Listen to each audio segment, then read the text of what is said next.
Welcome. I would like to welcome all of you to the webinar on introducing OpenIMIS, an open source solution for universal health coverage. We're having a diverse group of speakers and panelists today from all parts or different continents, and I guess that you're also coming from different continents. So depending on where you are, a very good morning. Well, hope we had a good lunch in some other places and a good evening yet to others. The webinar today is organized by the sector initiative Social Protection of GIZ, die Gesellschaft für internationale Zusammenarbeit, in partnership with the Swiss Tropical and Public Health Institute, the Swiss Development Corporation, as well as the Health Insurance Board of Nepal.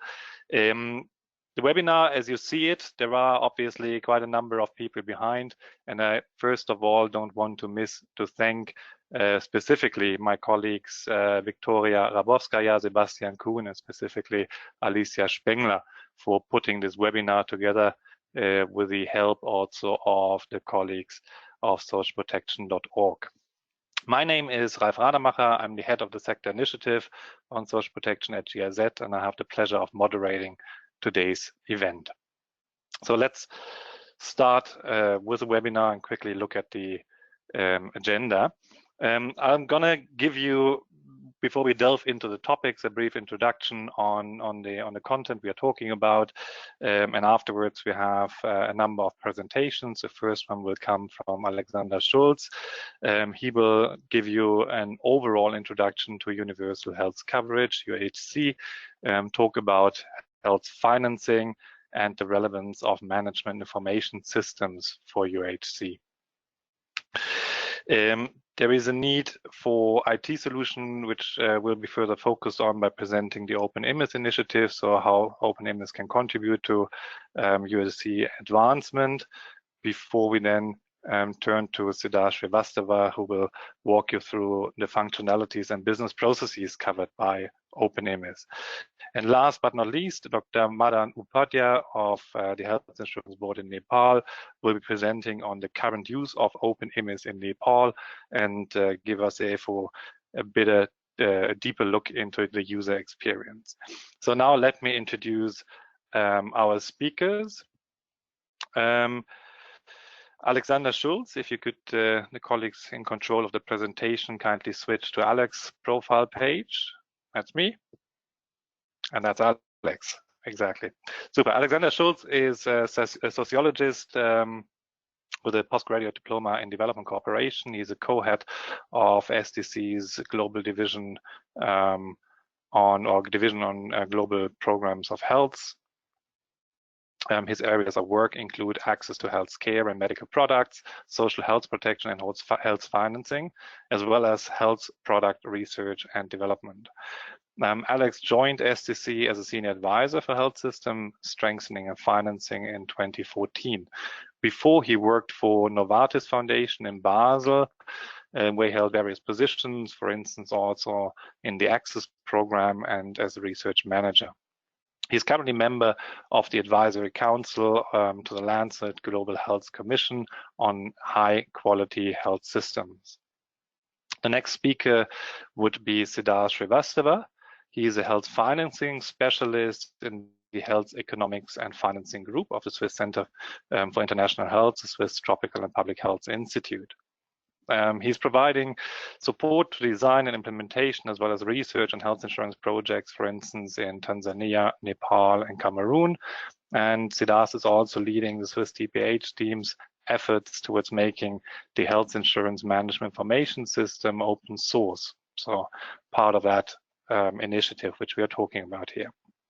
So Siddharth also teaches in master courses, specifically modules on health insurance and health financing in Basel. Siddharth worked before on various health insurance schemes, so basically in design and implementation, also with research all around pro-poor health insurance, including countries in Cambodia, Cameroon, Bangladesh, India, and other countries such as obviously Nepal, Tanzania, and Kenya. Dr. Madan Upadhyay is the Executive Director of the Health Insurance Board of Nepal. The Health Insurance Board manages the National Social Health Insurance Program of the government, which has gradually been expanded since 2016 to cover close to 1 million people in 36 out of 77 districts of Nepal. Prior to his role as Executive Director in the Health Insurance Board, Dr. Madam was Joint Secretary in the Ministry of Health and Population and has led multiple large public hospitals in Nepal as a medical superintendent.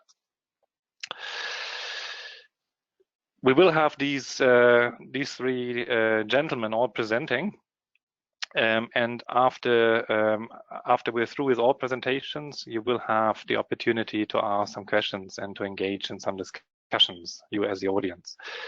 For that, please use the chat function, which you will see on your screen, or which you do see on your screen, and send the questions in writing to us.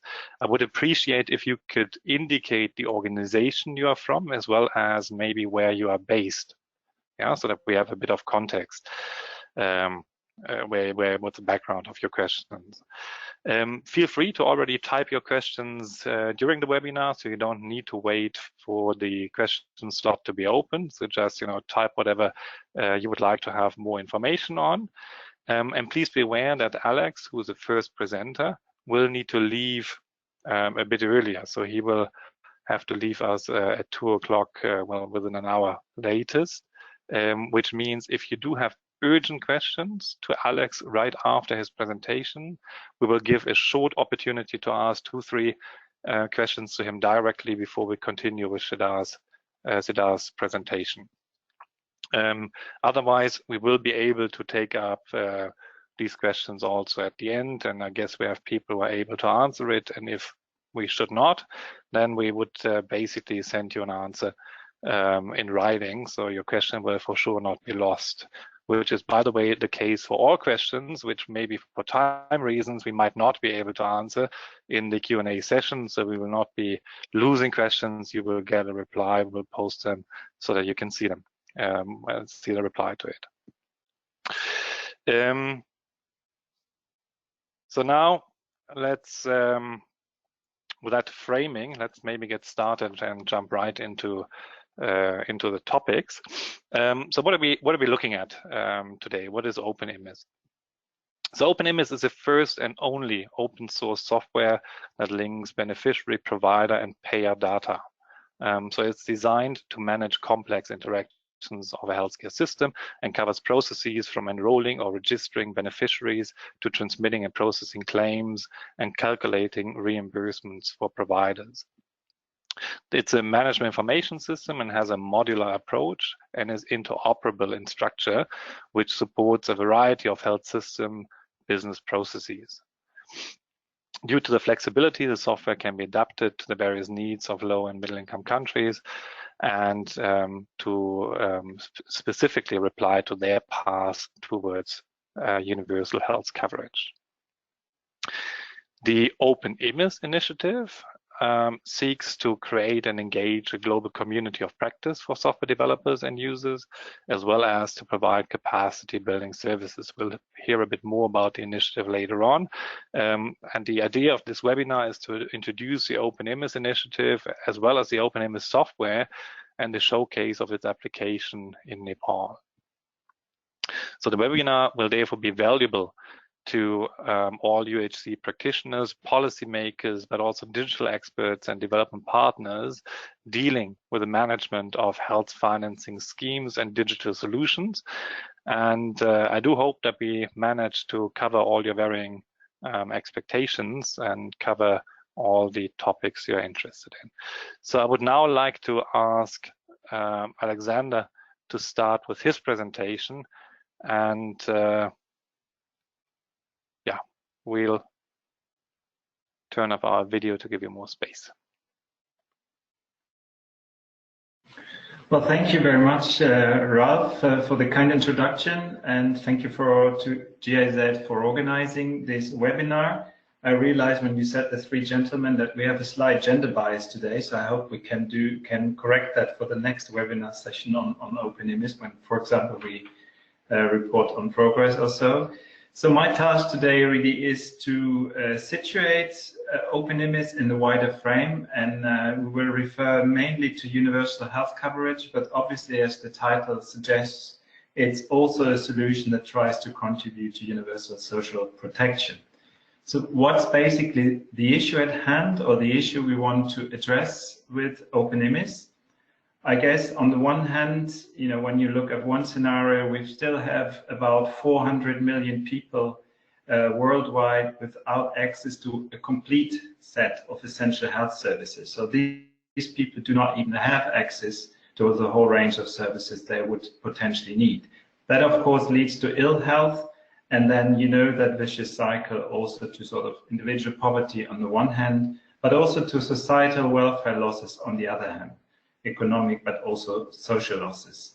And that links us already to the Agenda 2030. The other scenario is some people, of course, or more people have access to services, but again, 100 million people are pushed into extreme poverty when they basically access those services because they have to pay out of pocket and they have no social health protection mechanism at hand. So in such way, basically, we try to address an issue that refers to the Agenda 2030. We've shown here with the SDG 1 reference, the target 1.3 that points to social protection for all, and SDG 3 with the target 3.8 to universal health coverage. We point to UHC.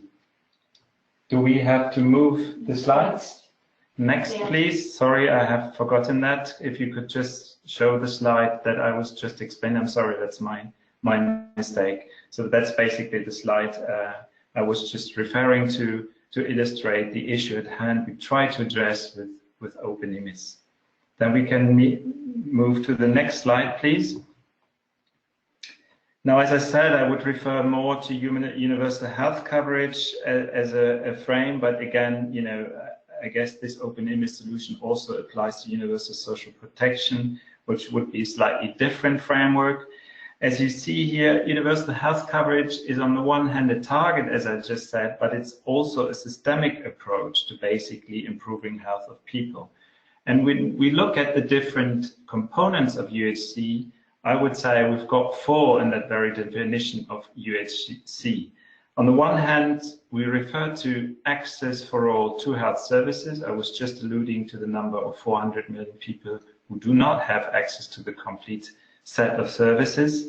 And that's basically also an element we've seen already during the MDG era, where a lot of emphasis was basically put on access to services and products. Now, the second element is, and this is where now UHC is probably wider than the MDG, is the range of health services. Again, the element of 400 million people not having access to the complete set. And that refers, for example, to services around non-communicable diseases, one of our big challenges in the future when it comes to expanding the range of health services in low and middle income countries. Now, a third element, which is quite dear to my heart, which is quite neglected still in the UHC debate, which we won't touch upon today, is the quality of those services. It's not enough just to work on access, but we need to have quality services people can access and basically everybody can access. And now the fourth element is basically where OpenIMIS tries to contribute is social protection, in this case against health risks, but it can be also other risks, as you will see later on, especially Siddharth will refer to that you see that solution is nothing that is specific to the health domain, but can be applied to other sort of financing schemes or social protection schemes.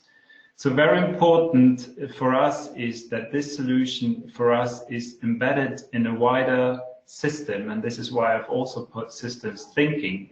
We don't want to propagate a software solution that is not embedded, in a systemic approach. Now, the equity bit is also quite important for UHC, as I just mentioned, in terms of access for all to quality services and access to all to social protection. Next slide, please.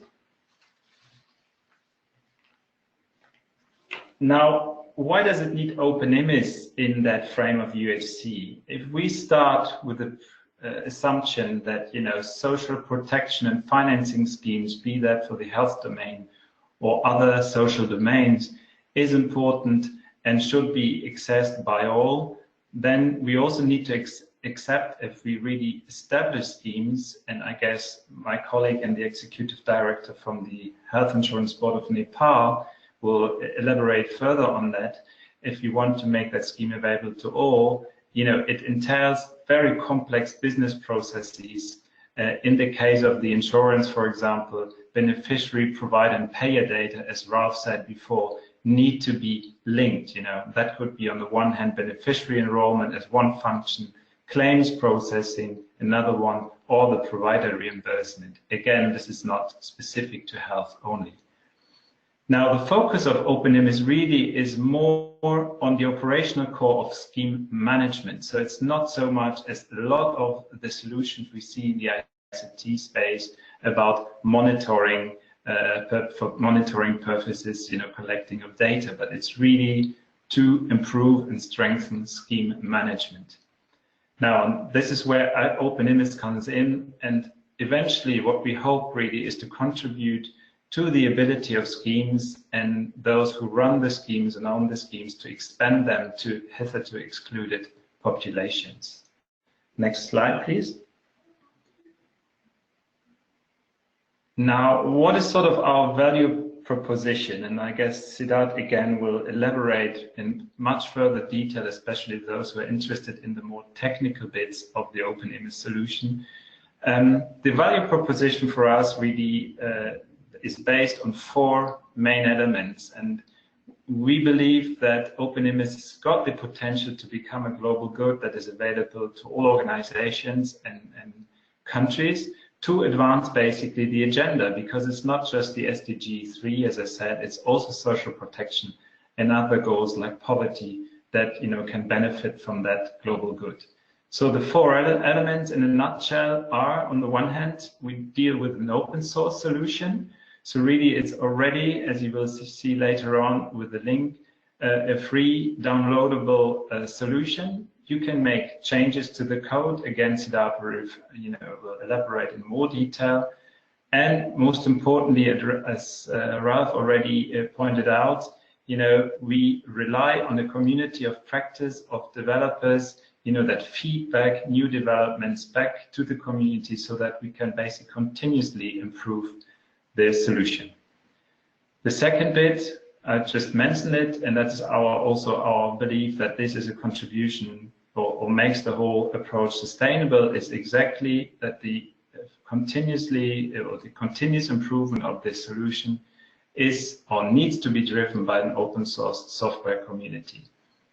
Moreover, what is important for us, that capacity development at country, at organizational level is provided, and not through the global level alone, but basically by having local and regional hubs. We want to build basically with other IT developers, be it NGOs, private sector, to provide the necessary technical assistance, for example, to customize the solution and, you know, implement it locally. Third element is that this system is interoperable already, and we'll further work on that with other IT systems for health or for social protection. So this is really about compatible formats and interfaces for data exchange, you know, for example, international standard protocols and codes.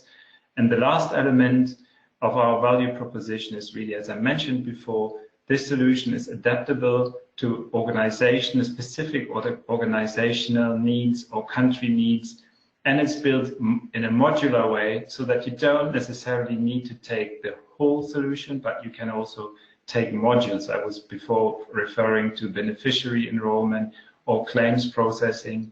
So the aim really here is to provide something you can basically link to existing systems, to existing schemes, be that, you know, a voucher scheme or cash transfer scheme or a health insurance. Now, next slide, please.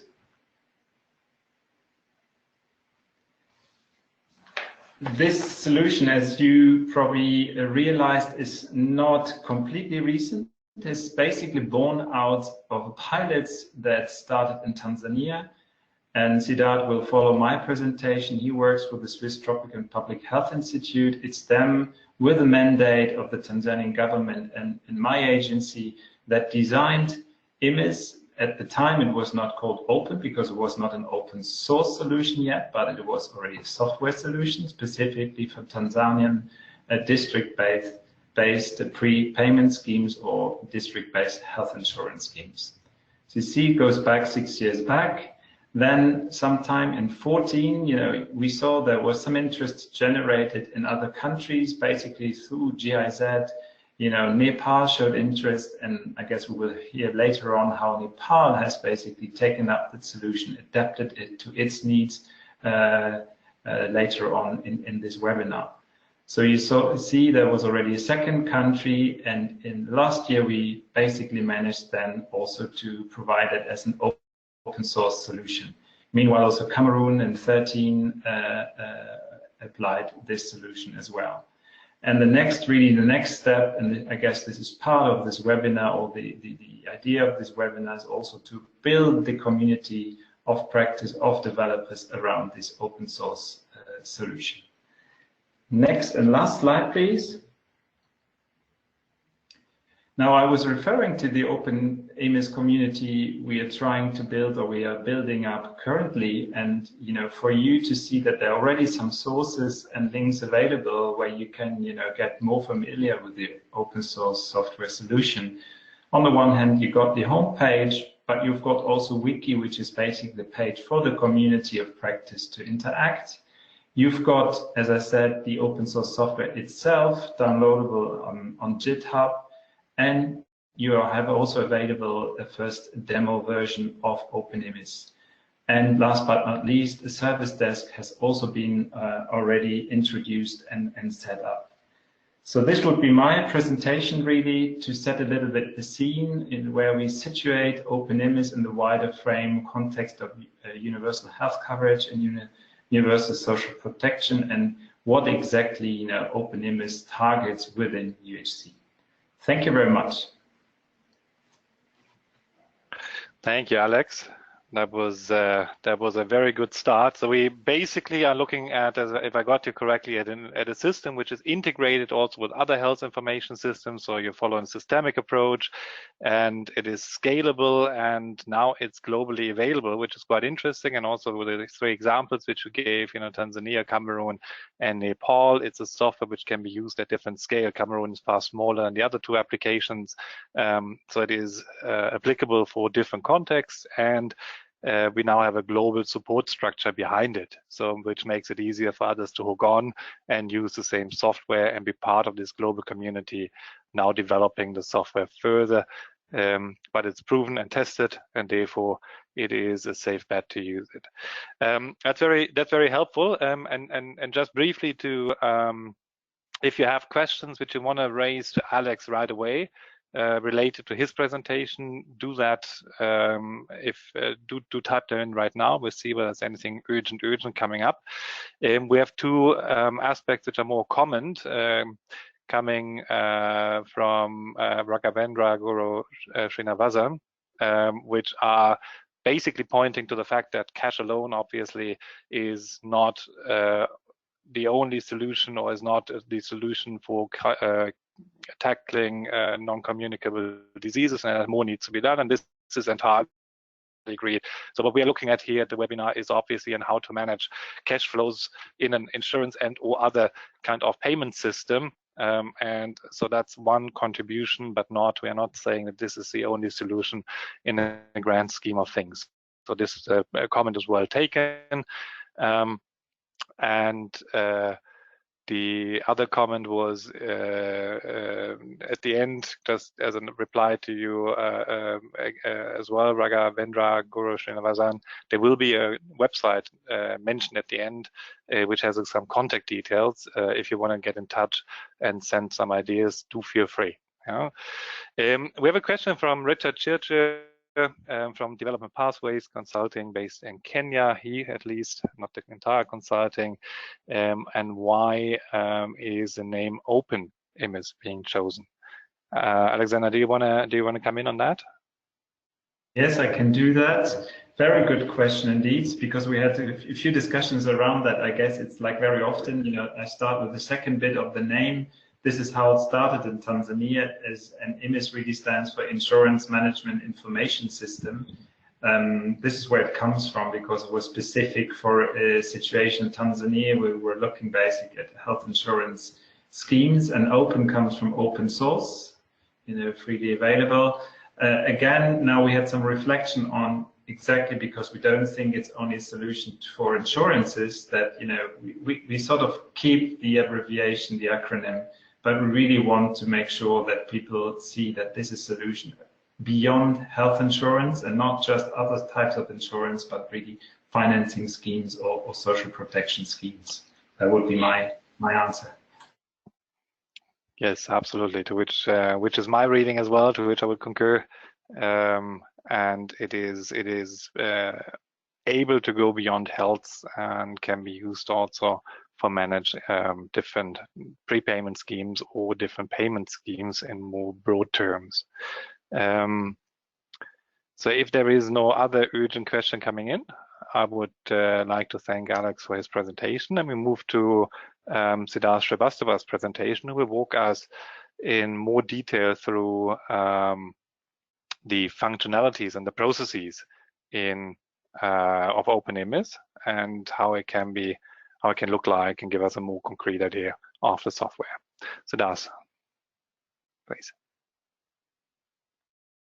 Thanks very much, Ralph. And thanks also to Alex to really giving the framework where the system actually fits in. So I will only focus on the system and try to explain a bit what actually is there. Next slide, please. And what I'm going to cover is essentially, I'll try to describe the software, firstly broadly in terms of how the communication happens within the system, and then go on to sort of construction of a scheme. So as Alex mentioned, it's of course started out for health insurance schemes, managing them. But I try to generalize a bit by breaking it down by these categories. So the construction of a scheme, transactions. So by key processes, this is again very much derived from health insurance, but I'll again try to generalize it a bit and talk about some specific bits of different functionalities. And that would be based on the categories of enrollments, claims, renewal feedback, and reporting. Next, please. So the system essentially, it's a centralized system. So on a central server, the system is placed, but the transactions on the system can be done through different means. So you have, of course, on one side, the so-called online applications, which is basically someone with the appropriate login ID, passwords, etc., can log into the system and undertake transactions. There are also certain aspects which can then be undertaken offline. So entry of enrollments, entry of claims, some of these bits which don't require full connectivity all the time, they can be undertaken in an offline format, and then the extracts can be taken out of these computers and then taken to another location where there is connectivity, log into the system and transfer.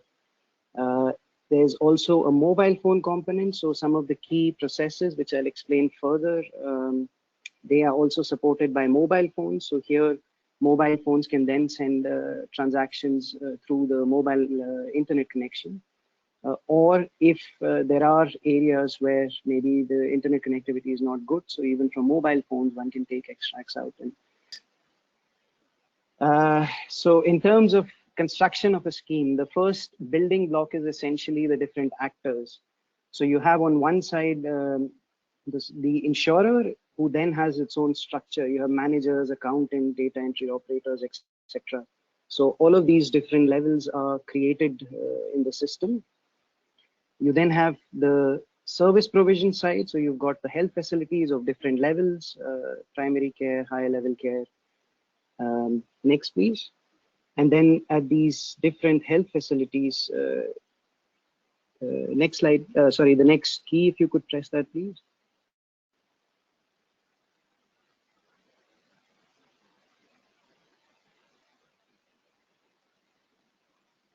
Could you press the next key, please?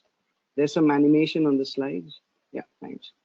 So at the different facility levels, the facilities are of course offering certain services, certain items. You can really go down to itemized in creating an inventory. So what kind of drugs, etc., are provided, what kind of services, and then of course you have corresponding to that, what are the prices for these services and items which are being offered by these different health facilities. Next. These are now at the level of a facility where we've got the various levels of services and items and the prices for it. Next, please. And out of these, what the insurer then does is, of course, the insurer then negotiates with the health facilities and then decides what kind of services and items they would cover and at what price. So these could also then be different from all of these facilities. Next, please. And then this is all what is being discussed at the level of a so-called product which is being defined. And then finally, you have a lot of conditions which then are applied to the side of the clients who will actually then be insured. So you've got, I mean, what amounts, what kind of other restrictions on, for example, family size, is it individual premiums, discounts, etc. So all of these configurations can also be done in the system. Next, please. So this is the concept of how the scheme is constructed, and obviously because of all these combination of things, this is a screenshot from the product configuration page, which is quite complex in the sense it's bringing together different pieces, whether it's configurations on the level of, like I said, health facility, for families, what conditions are applied, individual premium, are they fixed cycles, or throughout the year anyone can come in, enroll for any period of time, what is the duration for the insurance, grace periods, if there are any, etc. And then on the top right side of the screen, you can essentially, what I showed before, the price list, which is then created by the insurer. So you can also apply further conditions to it. So you can say, for example, certain, let's say a delivery case, if someone comes in for having a delivery at a health facility, maybe there are conditions which are applied, waiting periods, etc., which are applied. So you can specifically apply conditions at the level of a service or an item. Next, please.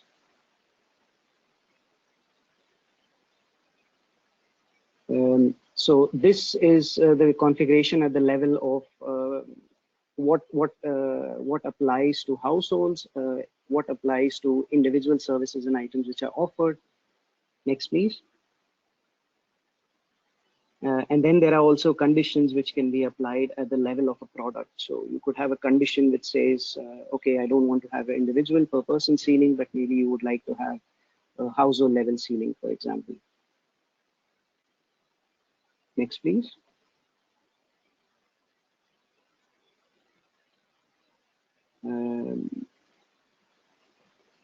Could you, yeah. Oh. I seem to have lost the slides.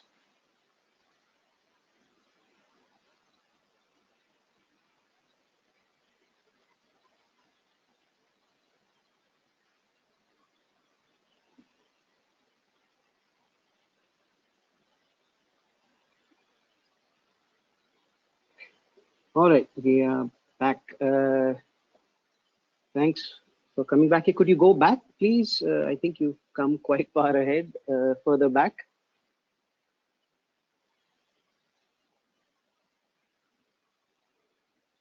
Could you go back, please?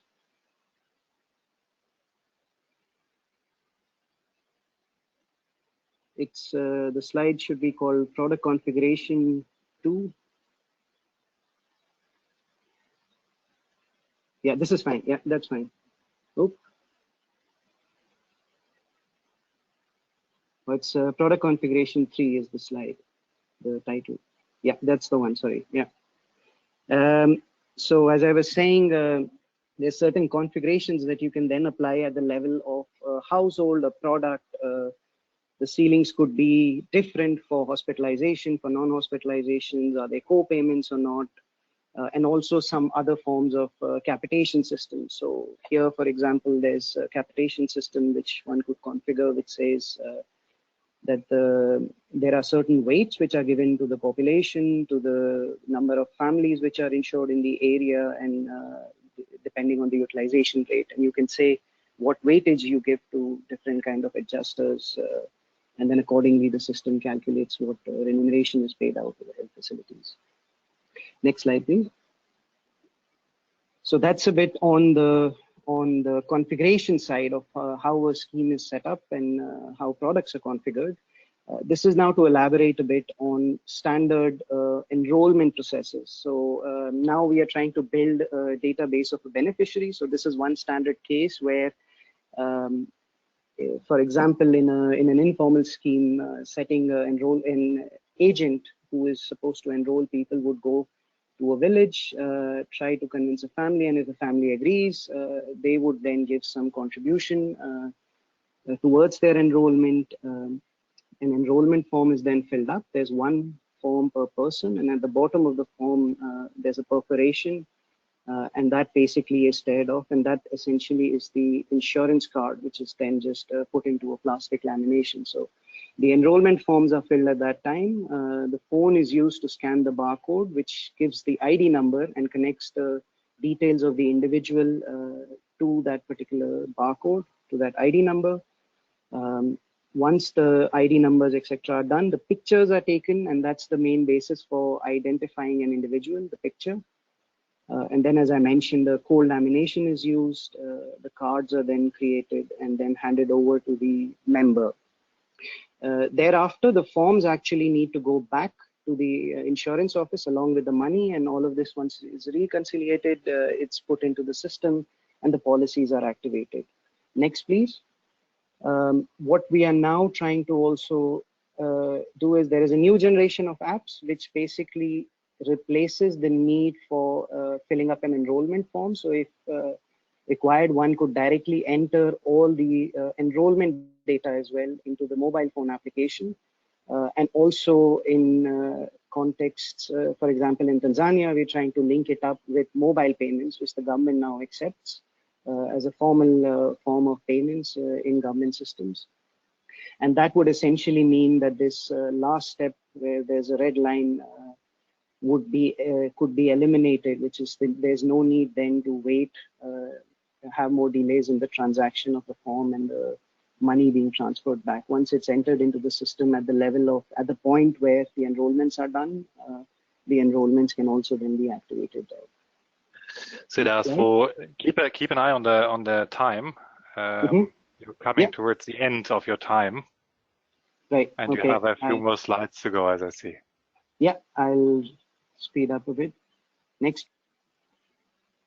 So this is just an example of a enrolled unit, a household. So essentially, I mean, again, this can be a larger group as well, but this is under one umbrella of a household or an entity, how it looks like. So all the individuals get entered in the system, a policy is then allocated, and then contribution payment is made towards activating the policy.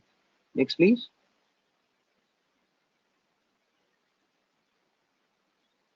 This is now moving on towards claims. So that's the enrollment part. Now family has a card, an individual has a card.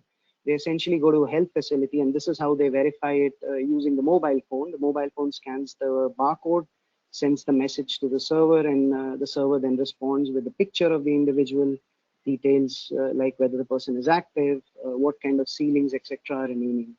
So with this, the health facility can make a verification then. Next, please.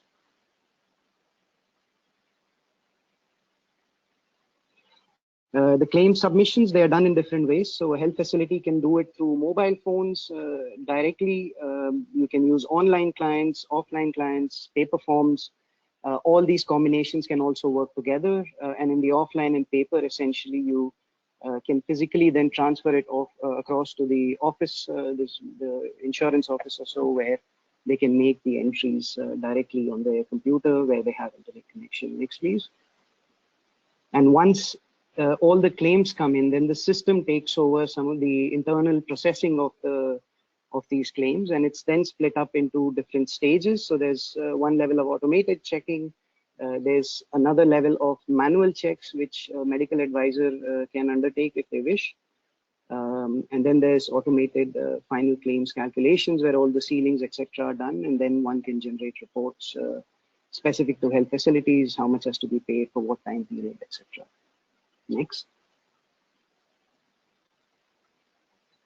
This is just an example of how it works with the mobile phone. So you can scan or type in if the person has left the health facility, the ID of the individual, and then basically submit the claim with details like when the clients came in, what kind of services, items, etc., which were provided, and costs if they are not pre-configured.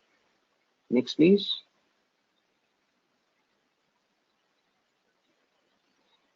This is just the renewal and feedback process. So it's just to visualize and show that the triggers actually happen now from the side of the server. So automatically information can go either through SMS or through data transfer, or it can also be printed out in cases where the agent who's present in the village might not have internet connectivity. It can be transferred over through paper forms, paper lists which are printed out from the system about where feedbacks or renewals have to be done. The agent then who's in the village will get all the details for people that they are responsible for. They would then go to them, collect the necessary information and money, etc. next, and essentially then transfer it back. Next, please. Either through data transfer, so from the mobile phone, or again physically send it all back across to the office, where in the office then they can upload the information. Next. This is just how the mobile phone transacts. Next. So the mobile phone application, now you have, there's a function on it. You look at renewals. It essentially just gives you like a to-do list, the list of people who have to be renewed or feedback have to be collected. Next. You then click on the ones, once you know which individual, you go to that household, you then click on it and capture the relevant information and send it back to the mobile phone internet, or if not, send the file offline and someone else can transfer it then onto the system from a place where there's internet connectivity. Next. Next. Next. These are some standard reports. So the system has some standard reports which are there, which are for regular reporting. There are different filters across which these could be generated. One could review and then preview and then download in different formats. Next. In addition, there were further requests of having additional reporting. So what we have is what's called the analytical reporting component. So this is again the visualization of how all the transactions are happening. Next. Now at the server level, we have one database which is all keeping track of all transactions which happen in the system. Next. This data is then taken out and transformed across different dimensions into a so-called data warehouse, where information is then kept, processed information is then kept, which can then be accessed from external systems. Like, for example, Excels, you can use standard pivot functions to actually connect to the database and use the data and do different analysis on it. Next. And also use other external databases, for example, like DHIS for doing the additional analytics and visualization. Next. So here, for example, what comes out, the example from the Excel is you can get these kind of data tables. So if you're looking at health facilities, you can then visualize it. Next. You can also then look at data across longer timelines, what kind of trends, etc. are existing. Next. And or go into further details if you have specific questions, like next. Like if you want to look at here across gender, across different groups within a time period, within a location, what kind of I mean, who is actually utilizing care. So these are just some examples of the analytical reporting component, and yeah, that's it from my side. Thanks, Ralph. Thank you, Siddharth. That was very useful, detailed walk through the broad applications, which essentially are the functionalities of OpenIMIS, which is quite good to see and quite rich. We're getting already quite a number of good questions, a couple technical in nature. Do continue sending them. We'll take them up at the end in the discussion section. If you would be so kind to also write maybe your organization along with it, and if it's related to your background, also where you are based. Now I would like to invite Dr. Madan to present on the Nepal experience, and we're looking forward to your insights. Thank you. I'm a bit easier now, as Alexander and Siddharth have talked a lot about OpenIMIS. I'm going to share some experience, how we implement it in Nepal. Next slide, please. Next slide, please. So my presentation outline is what social health insurance in Nepal, how it is, how we initialize the process of OpenIMIS in Nepal, what is the technical setup and extent of implementation, our experiences using OpenIMIS, and there is something we have to discuss for further future, way forward, or looking forward through OpenIMIS. Next slide, please. I'm very thankful to STC as we get open source, which allowed us to implement in Nepal without any restrictions. So I'm thankful to STC. So regarding social health insurance in Nepal, health insurance policy came in 2014, but we were with health insurance since I think 2013. So it contributed. The contribution is based on the scheme with subsidies from the ultra poor, poor and marginalized group. In Nepal, social health insurance is a family scheme based on family, not individualized. So there is a contribution of $2,500 Nepalese rupees, which is $25 for family of 5. The family denotes 5 members. So the benefit package or benefit ceiling is Nepalese rupees 50,000 for all 5 members. It is divided for 5 members. Individual can get benefit, or all family members can be benefited with that package. And the service is available through all public and private facilities which are in line with Health Insurance Board. So it is cashless system envisioned. You don't have any way to pay cash in any service providers, and it is a national level pooling system. It is in a centralized, and the payback, there is single payer, it is Health Insurance Board, it paybacks all the service providers, and it is totally managed by Government of Nepal Health Insurance Board. Next slide, please. So it was initially implemented from 3 districts, and we have to scale out to total 77 districts in near future. At present, it is voluntary only. There is no provision for poor at the time. Initially, when it was implemented in 3 districts, now we have provision for ultra poor, poor and marginalized groups. So services were available mostly through public facilities. So the first enrollment in Nepal started in 2016 April, and the service we started from May 2016. So it was expanded rapidly. More than 30 districts were expanded in 2017 and 18. Then after National Health Insurance Act came in 2017, where it says social health insurance is mandatory for all Nepalese citizens. and we are looking forward for the regulation regarding this act. So at point, currently we have more than 8,70,000 active members who are insured through this scheme, and till 2018 we will be expanding our insurance scheme to 42 districts, and the remaining districts will be rolled out after 2018, or we will start in 2019. Next slide, please. So regarding the customization of OpenIMIS for Nepal, as it is a lot talked today by Alexander and Siddharth about OpenIMIS. So the scheme was designed in 2013, as I said earlier. So initially it was IMIS only, now it is OpenIMIS, and we started customizing in mid-2013.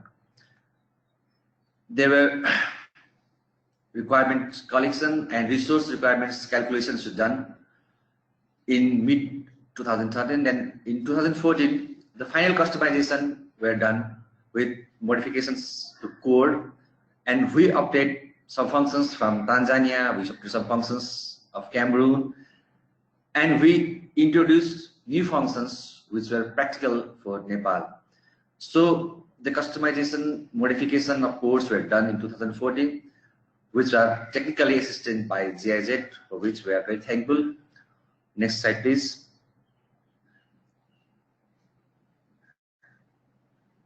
Next slide, please. So there is major features which Nepal version required, which we have to do a lot. In Nepal, we have cyclic enrollment of every 4 months. We enroll possibly only for 4 times a year. It is done basically due to some administrative work and burden. So it is cyclic enrollment there. So we defined first service point. I think it was in Nepal version only. We defined first service point. It was basically for promoting primary healthcare system and reducing the crowds at larger facilities. Or there are lots of crowded hospitals where we cannot make them first service point. So we defined it. And GPS location was also made for enrollment assistance. So we can see where our enrollment assistant go and where they insured the family. So door-to-door agents, as the enrollment assistants are there, they go in every home and they enroll the family. So we included the Nepali calendar also. It is a bit difficult to include Nepali calendar in this because officially it is a lunar calendar, as you know, and without predefined pattern as in Georgian calendar. So it was very difficult to include it, and it was difficult to program into computer logics. So in Nepali version, it is new. So you can go through this Nepali official calendar also, and we customize reports, as Siddharth also showed and Alexander also shows how report was generated. So we customize reports also in Nepali version. Next slide, please. So regarding implementation, the technical setup, we have the single server setup, which is located in the Kathmandu, capital of Nepal. It is hosted in Government of Nepal's data center, and it is Microsoft Windows Server. So we have a single server and database backup, both are on-site and off-site. So we are planning to get other server, mirror server at a disaster recovery site, which will be outside Kathmandu, which will be managed by Government of Nepal. So regarding data security, all insurance related informations are stored on server in Nepal only. We have only all data are secured and insured in server of Nepal only, and there is no external hosting, so it is secured. So next slide, please.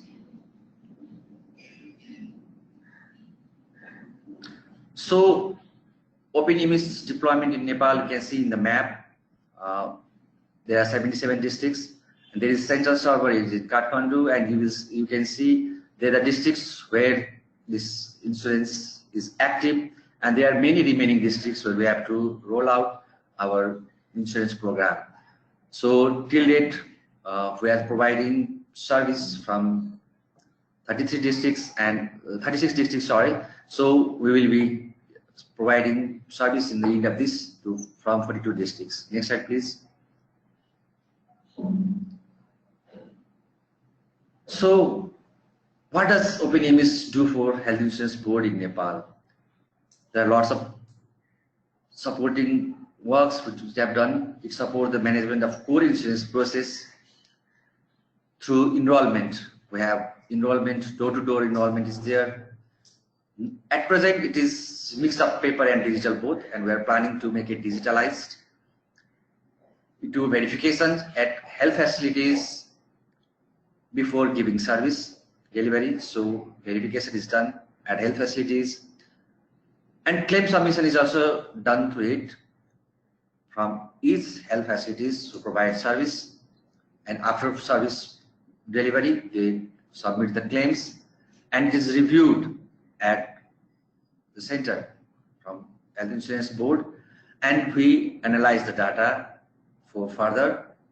So you can go through our website, so you can see in dashboard that we have analyzed data also there. Next slide, please.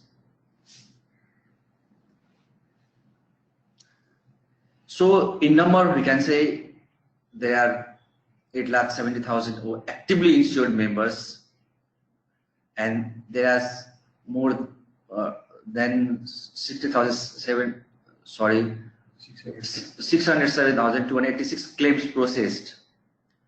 So through this, we have paid 5.2 million, near about 5.2 million to the facilities.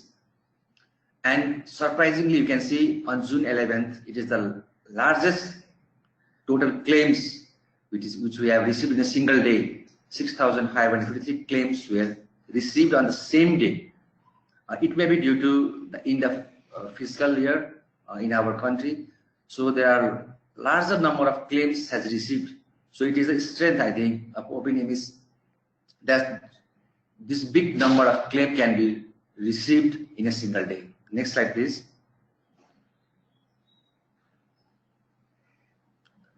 So there are multiple users of OpenIMIS in Nepal. They are using throughout the country. There are more than 3,000. There are 3,256 enrollment assistants. They use OpenIMIS to their Android phones. There are 228 health facilities at present who are submitting their claims to web interface. There are 115 health insurance district staffs who are there through web and mobile phones. They are using OpenIMIS, and there are 5 claim reviewers who are in the center who review the claims, and there are 5 IT administrators who use it very closely. So it is beneficial for all these numbers of people who are using OpenIMIS in Nepal. Next slide, please.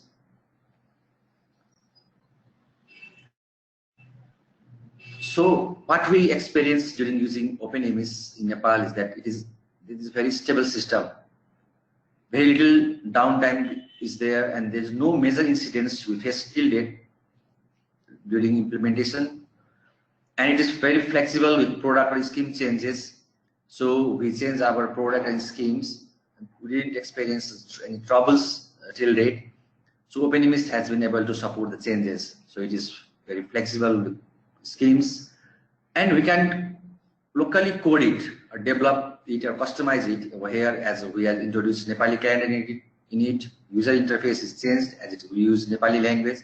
So it is friendly, local friendly also, and user friendly also. We can use the Android apps through enrollment assistance, and claims web interface easily can be facilitated. So it is friendly as well. Next slide, please. So starting to get involved in OpenIMIS as a community, it's also one point that we are contributing the Nepal modification to the master version, which can be shared through the community with some features request and experience sharing. So for community also it is beneficial, and OpenIMIS community allows us to get new features as well without investing directly. So we get new Android apps as discussed earlier, and new payment modalities are also there. So these are the, I think, selling features using OpenIMIS in Nepal. So next slide, please. So there are some way forward, we are looking forward to be modified in OpenIMIS. It looks forward to be being more involved. Admissions Board Nepal is looks forward to be more involved with OpenIMIS community. So sharing knowledge and experiences from Nepal will be very fruitful. So having an OpenIMIS community gives us more confidence in using OpenIMIS. So the experience sharing, like today, will be very helpful for us to improve our scheme and our program here. And there are some technical aspects which I think we should focus more. Claims fraud detection and prevention should be done very consciously regarding this. How we can use OpenIMIS for this is one query, and we should work for it. And it is seamless integration with electronic health record system, how we can do with EHR. So it should also be done in future. I think we can do it together. And more robust data analytics should be there. We are doing data analysis at present, but it should be more robust and more break friendly. So these are few things which we are looking forward from the community during implementation of OpenIMIS in Nepal. Thank you.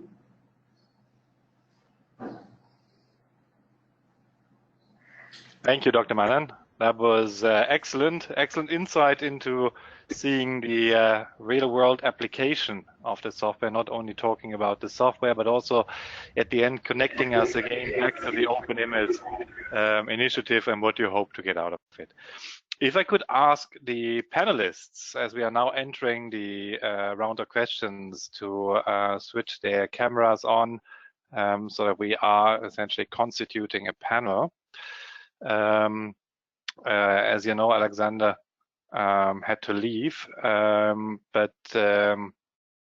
we have already quite a bunch of questions which we need to get into, and do continue writing some questions. We try to get actually through all of them. To start off with, one set of questions which you can maybe quickly look at before we go back into further issues of connectivity is around programming language. We got two questions on the subject, what it is, what the software is programmed in, because it is currently running on a Microsoft platform. And so one question was asked, to say, how is it open source? It is indeed open source coded. It is having full documentation. It's freely available at GitHub, for instance. There is move that language more to an open source language indeed, because the time when the software was created, the amount of programmers in the countries where it was used, particularly in Tanzania, there was not a whole lot of expertise on site to provide some hand-holding. There is, with the OpenIMIS initiative, now some movement to solve that, but basically the entire prerequisite of being entirely open source coded and fully documented and freely available are being met. So with that, I want to turn to a larger block, which actually is the advantages of OpenIMIS and how it is interoperable with other systems. There's one question on the status of how far it can be used and is already linked to DHIS2. how it is, as a second topic, also linked to medical record systems or electronic medical records, whether also APIs are available, is it already done, or what is being planned in that regard. Siddharth, would you feel comfortable taking one of these questions up, or both? I mean, firstly, I would like to just build on what Ralph said. So the system started out as really for one particular instance.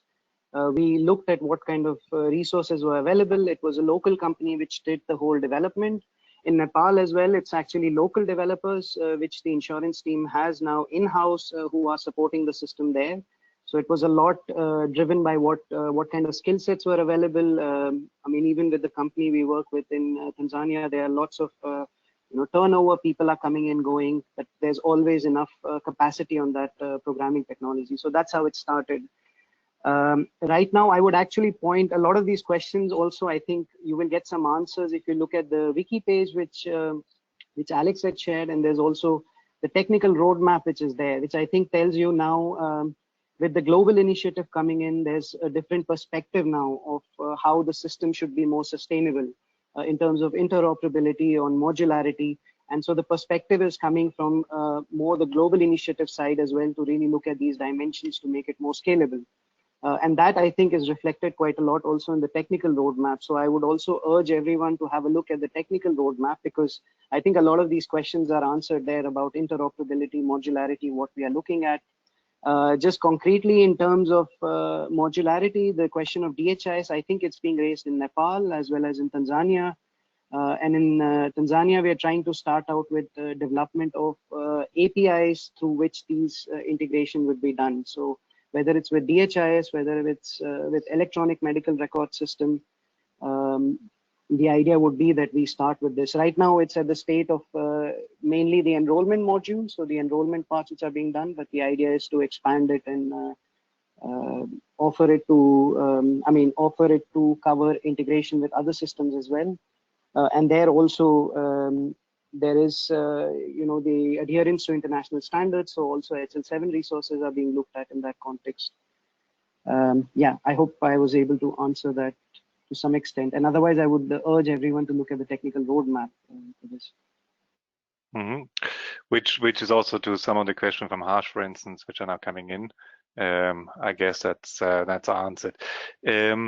Another set of questions, Dr. Madan, relates particularly to experiences in Nepal.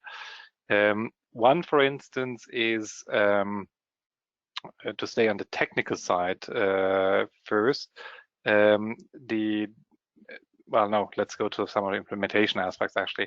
So what about the inclusion of the poor in the insurance scheme? Can you maybe shed some light on that? What is the percentage of renewal which you have in the scheme? And then Satish from the Clinton Health Access Foundation is asking whether all the 3,000 plus enrollment assistants which you have in the country are they all provided with a mobile phone? Yeah, that was implementation related. I will shoot two more questions afterwards on technical aspects to you.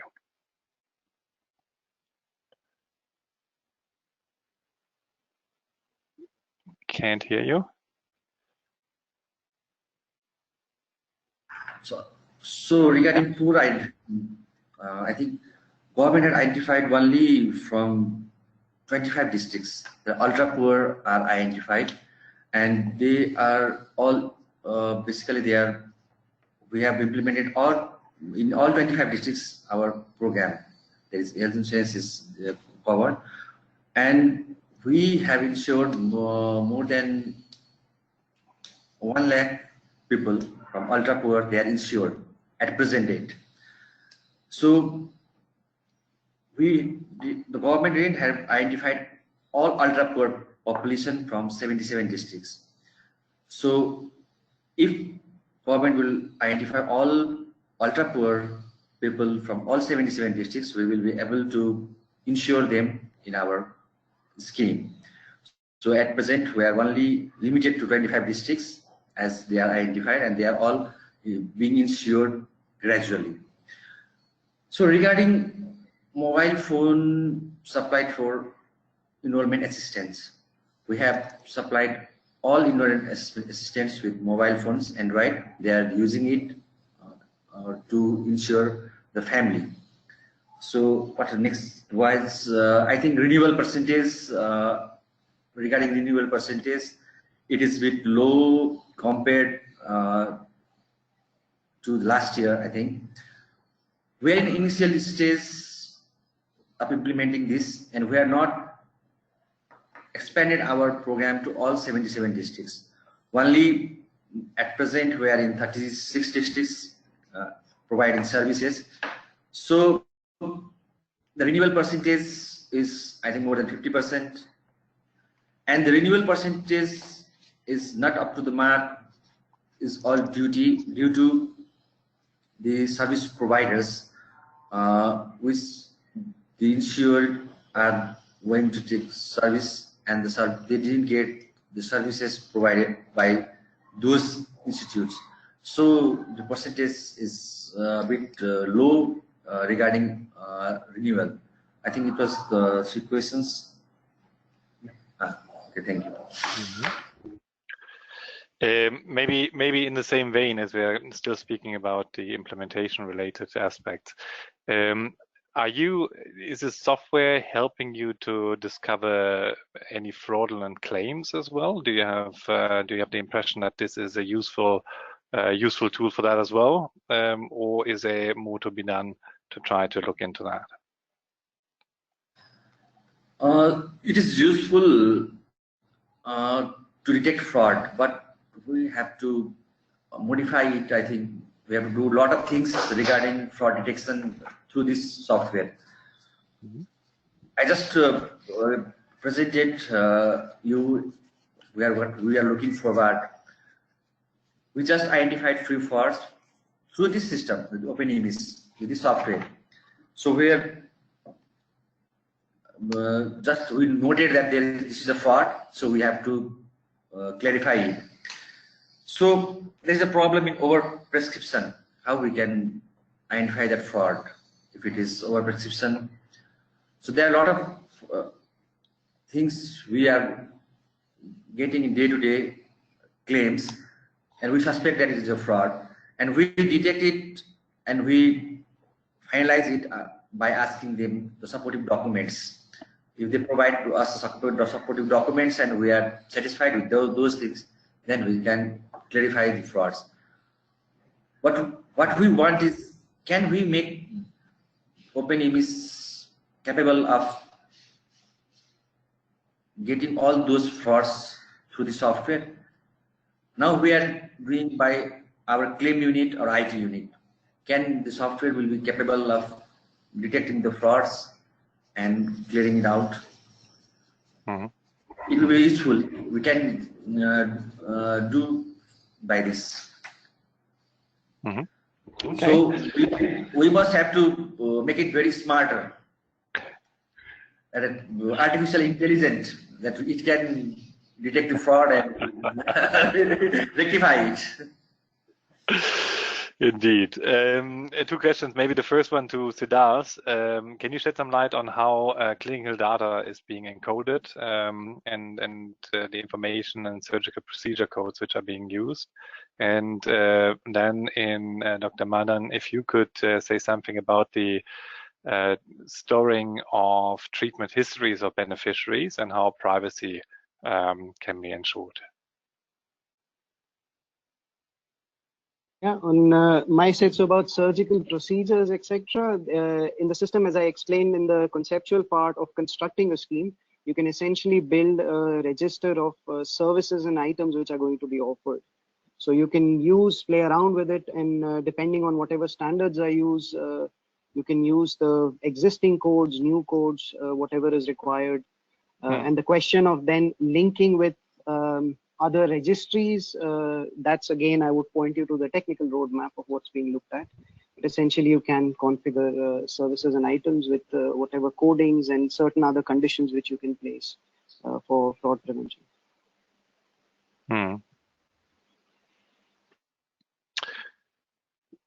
Dr. Madan, can you say something about the storage of medical data, claims data you receive, and what are issues with, or how you deal with issues of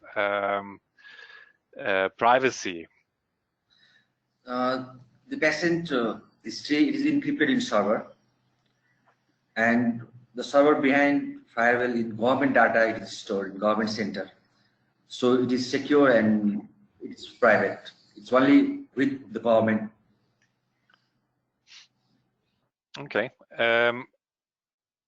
There are from the same source, from Emmanuel Haq from Bangladesh. There are some more questions coming, which also tally with a number of questions of others, which is the question on how countries or programs can get the software, use the software, and where they can find support if they want to use it, which obviously is a very valid question. I would want to refer you on that one to the OpenIMIS Initiative's software website, where just reach out, and it's a free, no-cost software, which obviously needs some, or which might need some modification to your context, but then obviously we can see how that can be catered to.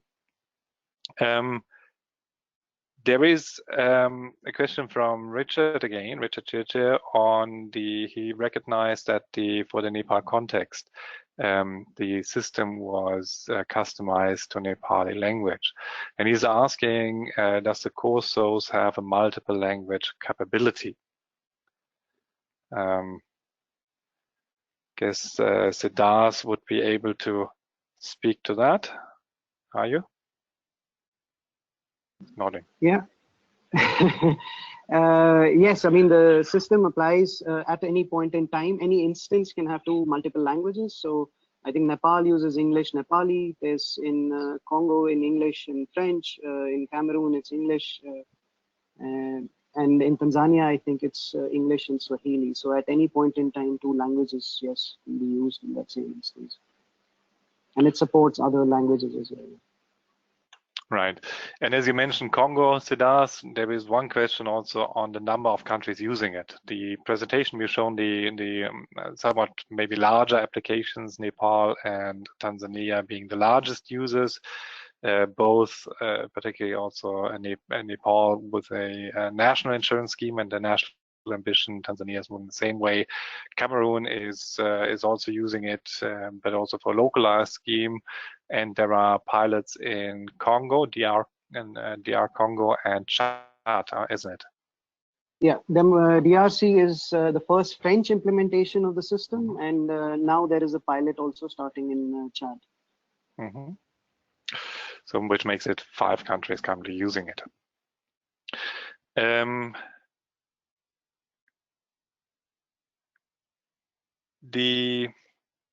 A question to the Nepali colleagues, but more technical,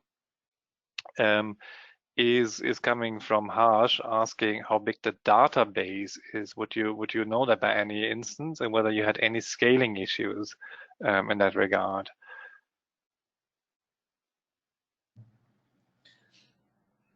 Database is of 2 GB storage capacity. Mm-hmm. Okay, and you didn't face any scaling issue, did you? Well, if I may add, Ralph, from here in the background. That's Saraf Bhattarai from GIZ. The main scaling issues that we had were initially we were using the SQL Express edition, which had some limitations, but now that we have upgraded to the full version of Microsoft SQL Server, we haven't had any issues yet. But initially we did have some in terms of speed, but no more. Okay, thank you. One connected question was on modifications to the master versions and whether other users can also use that or modified code. It came also from Harsh, and Harsh, that's actually the idea of the initiative, no? That there is also sharing and the possibility of using innovations done in different places.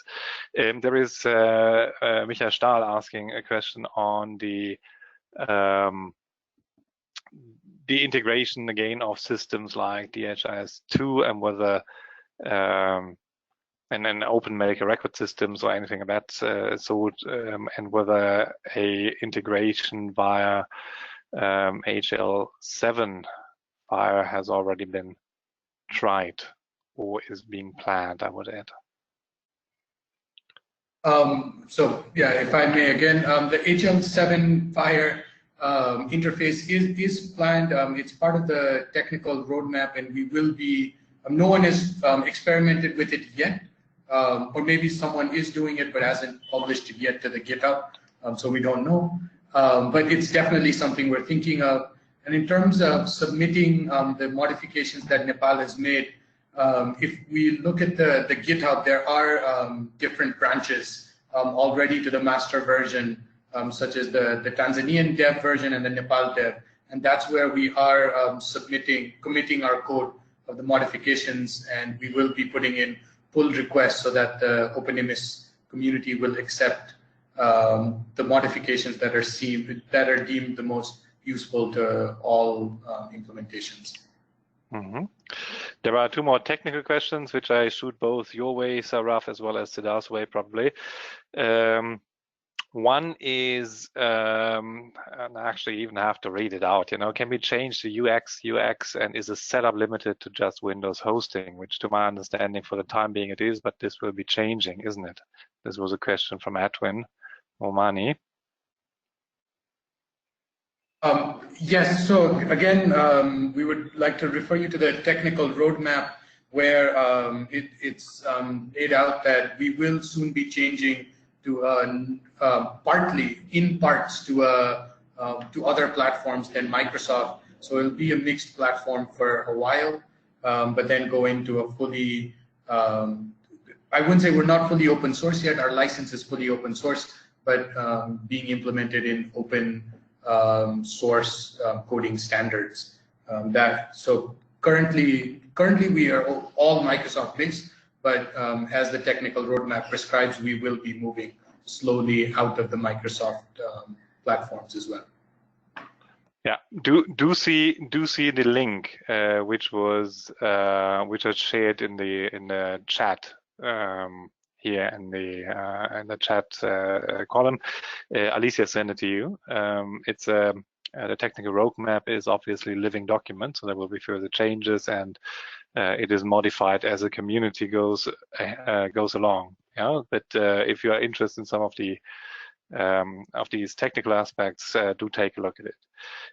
There is one more question on the IT expertise required in a country when using OpenIMIS. There was also a question coming from Bangladesh, Emmanuel, and Siddharth, can you say something on that? Mm-hmm. I mean, in terms of the technical expertise, so I think Nepal can also give you their example of what kind of technical expertise they have. Mm-hmm. In Tanzania, for example, there is, of course, the server-side support which is required, and the technical expertise there is undertaken by the President's office. They have a technical team of server managers who are managing the system as well as other systems. So there's one level of support which is required. Then, of course, it's on the side of maintaining the system, doing further developments, etc., which we require. Where you again need technical expertise, and Saurabh can also mention from his example what kind of skill sets these are. And essentially for different components, you would need programming capacities. So Android development for mobile phones, for example. And then you have the other implementation support structure of troubleshooting, etc., going down, which are not necessarily very technical. But I would maybe ask also Saurabh to explain a bit on their side what they have. Yeah, I think in Nepal it has been, we have an expertise, IT pool of programmers, but we've noticed that while a few programmers are necessary to make any very local level modifications, the expertise required more is people very conversant in IT, so even they might not be computer engineers or scientists, but required very much for the implementation when it's time to train a lot of the providers and the enrollment assistants, as well as just general backstopping. So we have a mix of expertise here in Nepal, ranging from programmers. We have one full-time programmer and then supported by consultant programmers as well. But the brunt of the task is taken up by these IT experts that do the day-to-day to make sure that computers turn on and simple issues are fixed. So that has been our experience. It's a mix of IT expertise that is required. Thank you. And with that, ladies and gentlemen, we are slowly approaching the end, slowly but surely, actually. 4 minutes more to go. I wish to give the two remaining panelists an opportunity for a last closing word before we would conclude from here. Siddharth, do you wanna start with the last closing sentence from your side? Mm-hmm. I would just add, I mean, it's the initiative in itself, it's also a process. You mentioned the technical roadmap, it's also a living document where the system goes, etc. I don't think anyone is married to a particular technology here. It's a matter of seeing in a sustainable way how the system grows from here.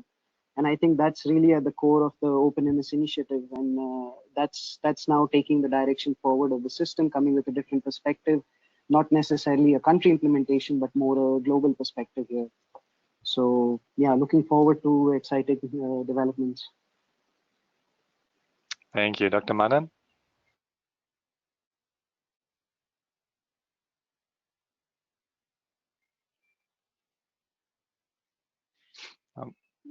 Dr. Madan, can you hear us? Do you want to have a closing statement?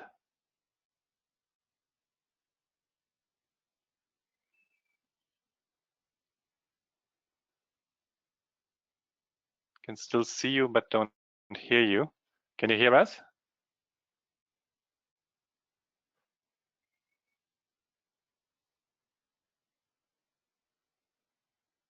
We seem to have lost Nepal. Okay. Then I wish to thank the panelists for a very exciting discussion around OpenIMIS as a software for managing prepayment schemes.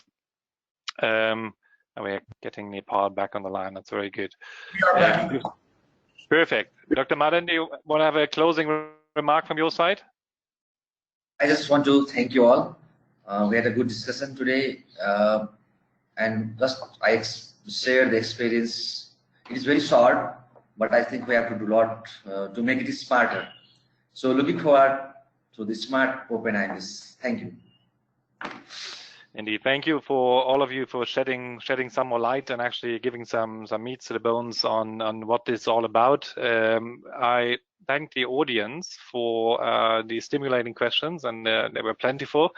I hope you are right on how I try to club them thematically partly, because many were pointing in the same directions. I wish to encourage all of you who were, and the many of you who showed interest in joining and exploring the use of OpenIMIS for their application to approach the initiative's website, which is OpenIMIS.org, and to get in touch with the initiative.